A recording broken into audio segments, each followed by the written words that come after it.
Because I'd been in the military when I was younger, when I was going through officer training, I was the president of my mess committee, which is one of the better students. And we had a visiting brigadier, and I had to host this brigadier around. Brigadier Michael Rowe, he was Commander 9 Brigade at the time.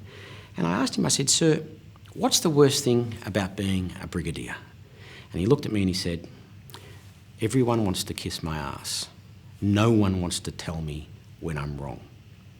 And what I took from that is a good leader does not surround him or herself with sycophants.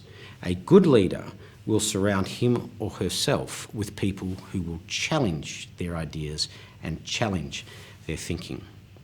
So when Nadeem said, "I'm going to task UNICEF to do this, I'm going to task MSF to do this, etc., I knew that wasn't going to work. And I knew that wasn't going to work because I'd been in the humanitarian system and I knew humanitarian agencies don't take tasking orders. But he didn't know that. He was an army general. He assumed that we had a command and control structure equivalent to the command and control structure in the military, which we don't. So I turned around to General Nadeem, and another lesson I learned from army training: never contradict a general in public. So, "Sir, I need a word alone with you." And he was smart enough to realise what I was trying to do, and we went into a side room. And I told him that story about Brigadier Rowe, and when I got to the bit about what's the worst thing about being a brigadier, and he said, "Everyone wants to kiss my ass," Nadeem laughed. So I knew he got the point. So I looked at him and I said, "So, sir, let me tell you when I think you're wrong." He said, "Okay." I said, "Right, so your plan's not going to work."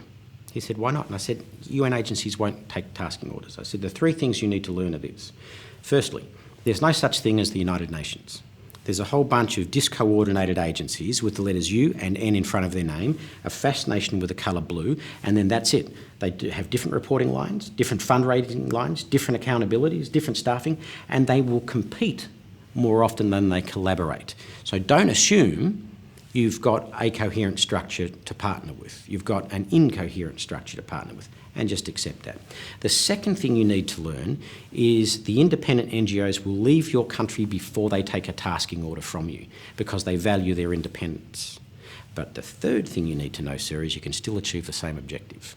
Get everyone to buy in on the problem statement, let people cherry pick the part of the problem statement that they want, and then we backfill the gaps with the Pakistan Army. And we ultimately called this thing non-interfering coordination.